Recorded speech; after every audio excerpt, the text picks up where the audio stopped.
People live in a world of their own making. Frankly, that seems to be the problem. Welcome to Angry Planet.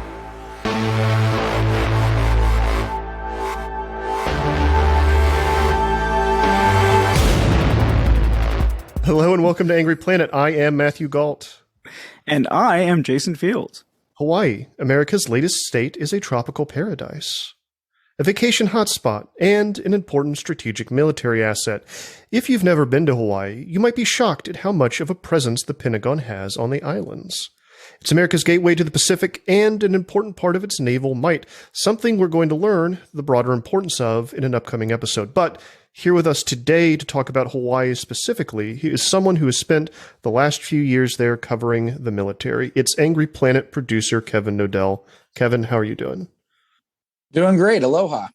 Aloha. So where are you working these days? Starting next month, I will be taking up a position at the Honolulu Star-Advertiser.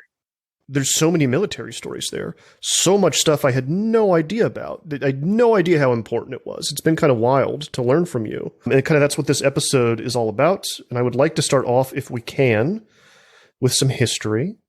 Because America has been fighting over Hawaii since before it became a state, correct? The fact of the matter is, America and all the other imperial powers who ever had any interest in the Pacific definitely had an interest in Hawaii.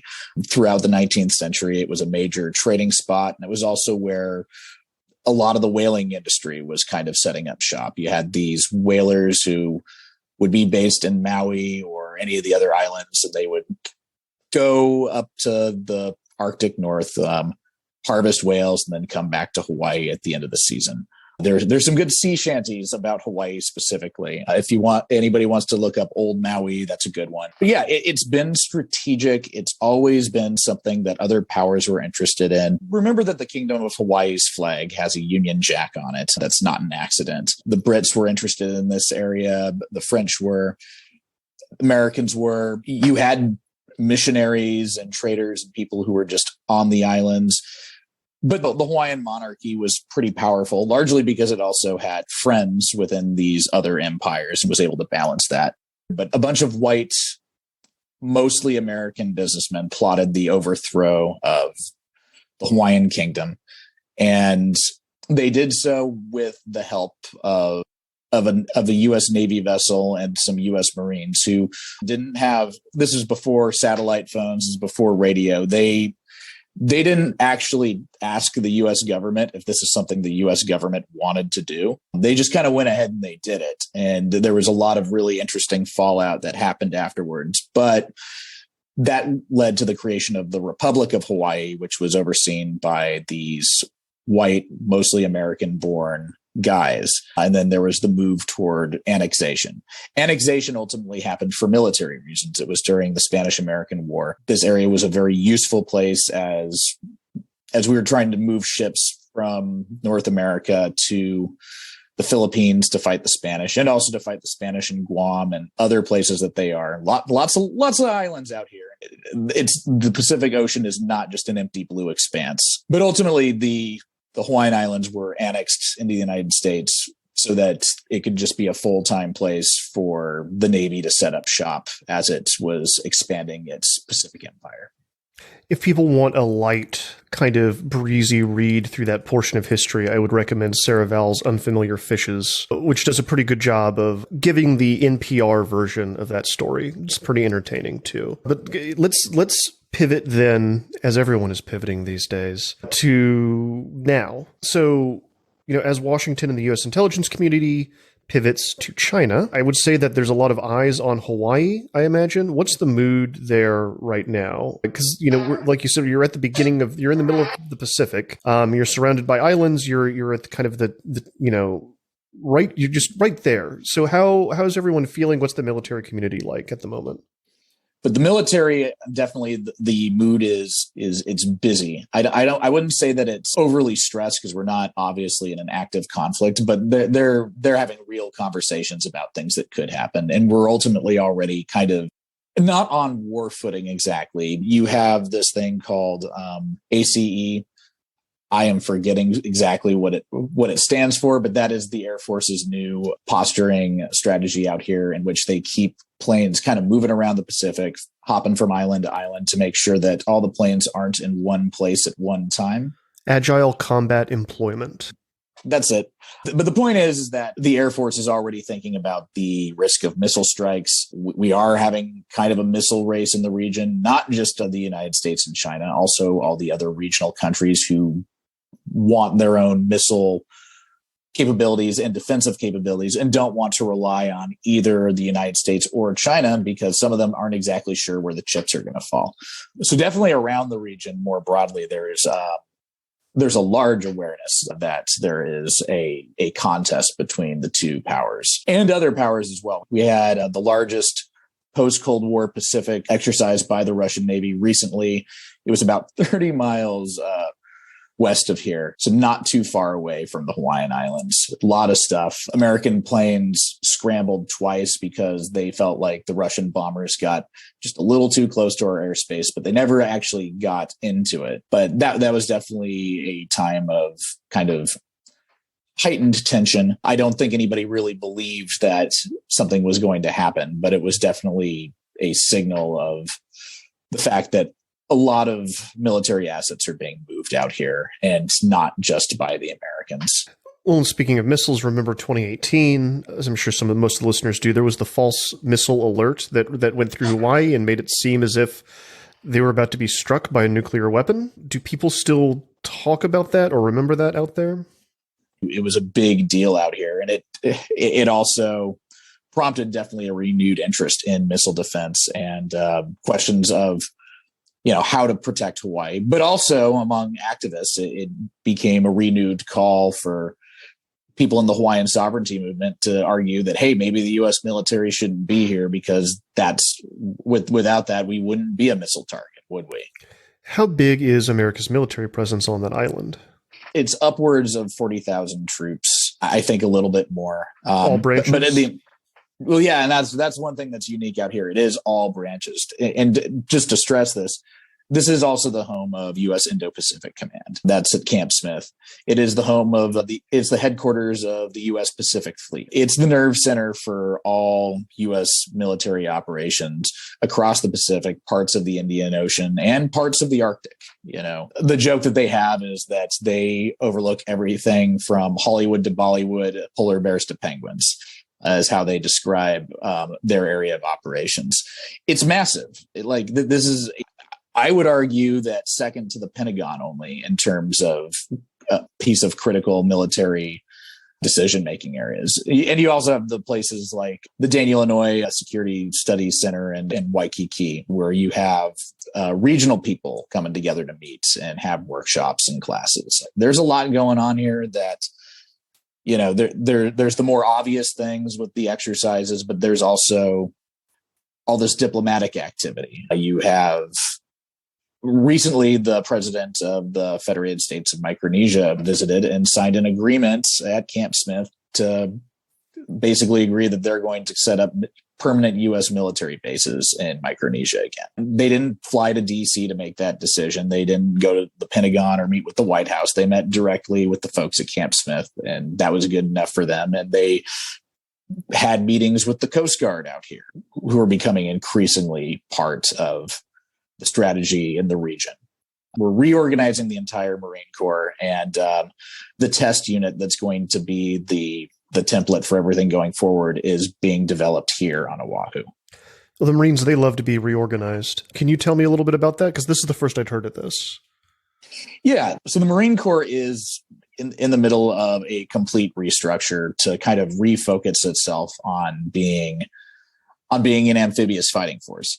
Over the last 20 years, they've been fighting in the mountains of Afghanistan, deserts of Iraq and Syria. It's been kind of a discussion, what differentiates them from the Army even? Like, what is the point of a Marine Corps? Because historically, these were the guys who used to be on the ships to help go take over other ships or fight on islands as they were moving around. It's kind of changed.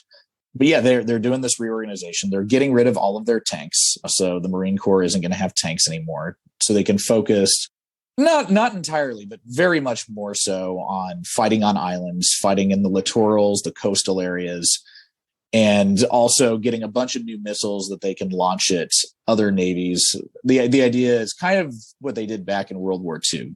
They were doing these island hopping campaigns and set up forward areas on these islands, turn them into outposts, turn them into fighting areas to set up artillery and supply points, and then move from island to island.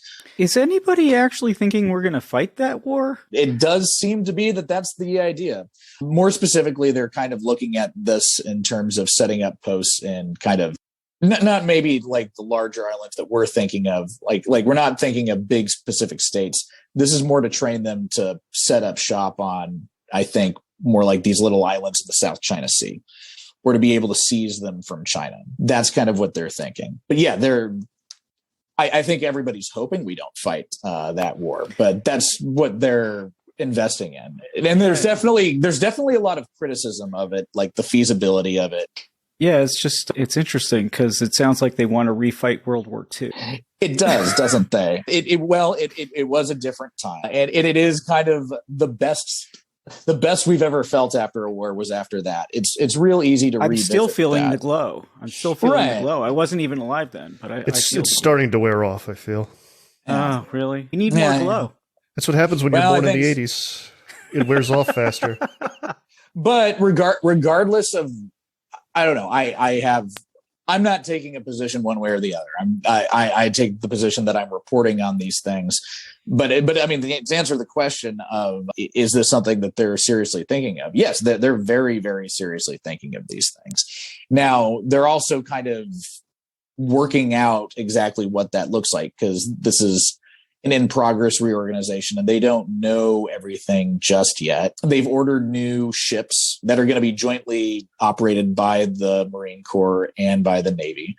The Marine Corps has definitely been on ships for a long time, but this will be kind of their first time running ships and running amphibious operations that they can do on their own. They're thinking smaller forces, and they're implementing more, like thinking they're going to be using drones a lot more.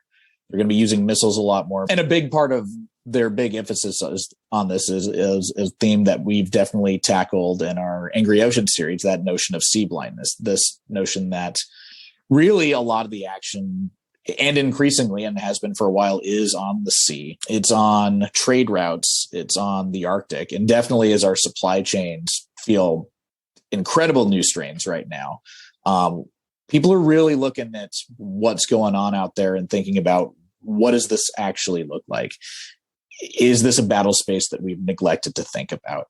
Is this a political space that we've neglected to think about? That's a position where I'm comfortable saying something. Yes, we absolutely have neglected these spaces. And the Marine Corps is definitely, as a seafaring branch, is looking to get back into that. And it also is capabilities that can be used not just for warfare, because they're also used for humanitarian response. And we're seeing more hurricanes out here, and we're going to see more. We know this with the climate projections.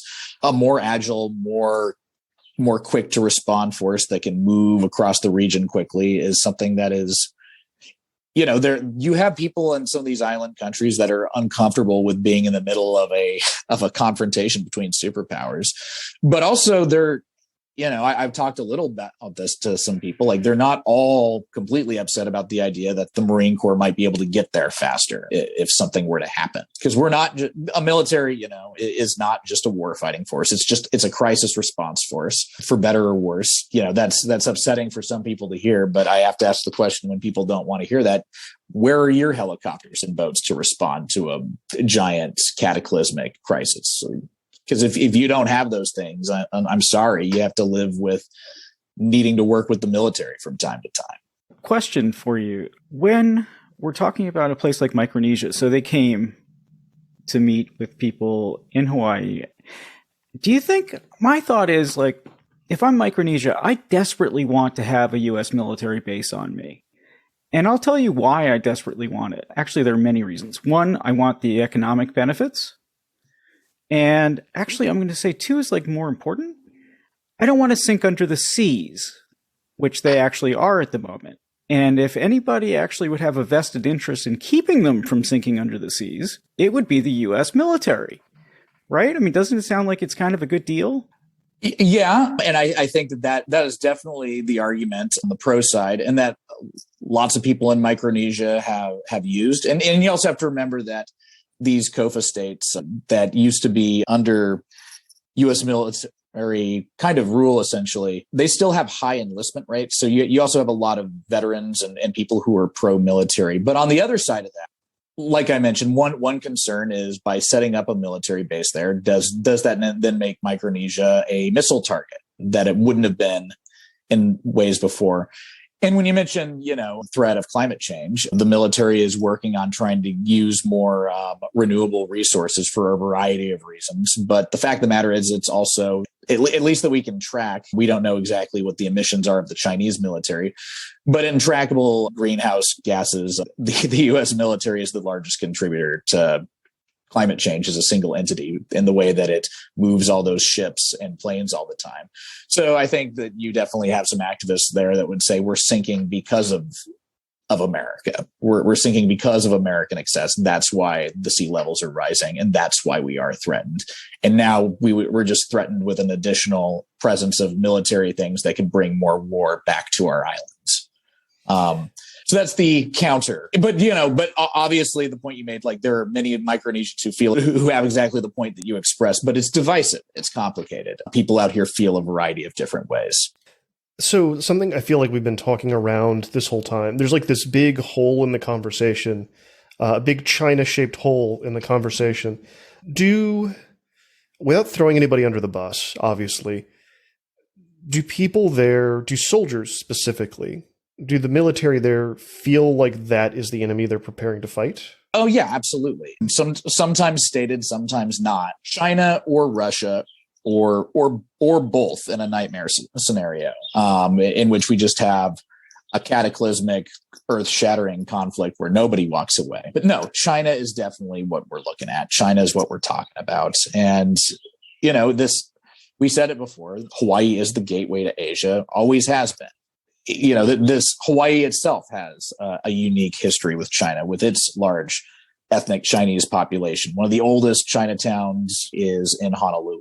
And it even has a very important history with China, with modern China itself. Sun Yat-sen, the first president of the Republic of China, went to elementary school and high school out here. I forget which high school he graduated from, but you can find statues. And I pass by when I leave my home, the Taipei Cultural and Economic Center, which is totally not a consulate because we don't have diplomatic relations with Taiwan. But I pass by that on the Pali Highway. And it is right next to the Korean consulate, which is also just a stone's throw from the Philippines consulate. All this is kind of around here, and it is definitely something that people feel. Well, with that in mind, we've kind of talked around this a little bit too, can you elaborate on some of these tensions between the military and the civilian population? How do the civilians, I mean, obviously I know everyone has a different take, right? It's not as simple as the civilians feel one way, the military feels one way. But what largely do people think about being on the forefront of a possible war with the superpower? Well, in terms of that, I think largely people don't think about that just yet. I think more and more people are starting to, but largely I think that war feels far more abstract. I mean, the war that we were actually fighting for the last 20 years has become increasingly abstract. This sort of thing I don't think feels real to John Q. Public. I think that there's definitely a segment of people who find it to be a nuisance because you do have those loud aircraft and you have, and even people around the country, when you say, you support the troops, like, you support the troops until you got 20 of them in your local bar. And then, you get to know the troops in a different way. And you have a little bit of that out here.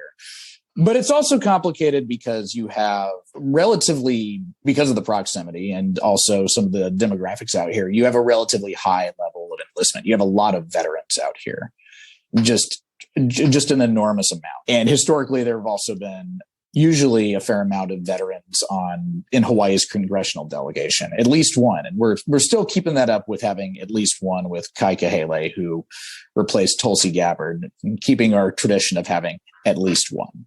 It sounds like no matter what, Hawaii is always going to be at that crossroads, right? Yeah. That I think is something that is, regardless of how you feel about it, I think that's unavoidable when you look at the history. That was something that was kind of expressed to me in a very interesting way by a Vietnam veteran whose name is Alan Ho. He's Native Hawaiian, and if people were to Google him, you'd find a bunch of things. He's been on NPR and stuff. He's pretty high profile.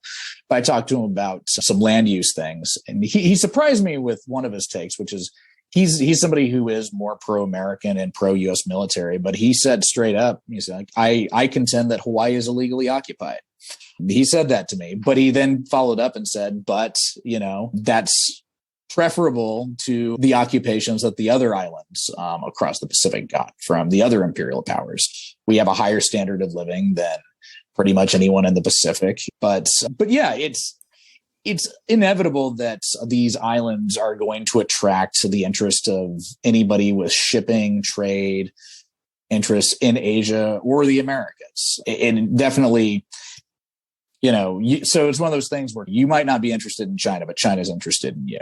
China's definitely interested in Hawaii. They've spoken about it before, kind of in veiled threats in terms of the fact that America gets very close to their territory, and how are you going to feel when we get close to you? They don't say if, they say when, because that is the reality of where we are and how things are. Yeah, Hawaii, given its location, is unavoidably and necessarily related to what's happening around the region. That's not to say that there's different ways it could interact with it. It doesn't have to be militarily. I think that even the state of Hawaii itself is looking at the possibility of they may have contingency plans economically for what happens if military resources go away. Because at various times the U.S. government has divested militarily and reinvested in Hawaii. But I would say definitely it's very unlikely that the military is leaving or that the world's attention is going to leave Hawaii. Kevin Knodell, thank you so much for coming on to Angry Planet and walking us through this. Where can people find your work in the very near future? They can find me on Twitter at KJ Knodell, and in the near future, pay attention to the Honolulu Star-Advertiser. That's where I'm going to be working starting next month.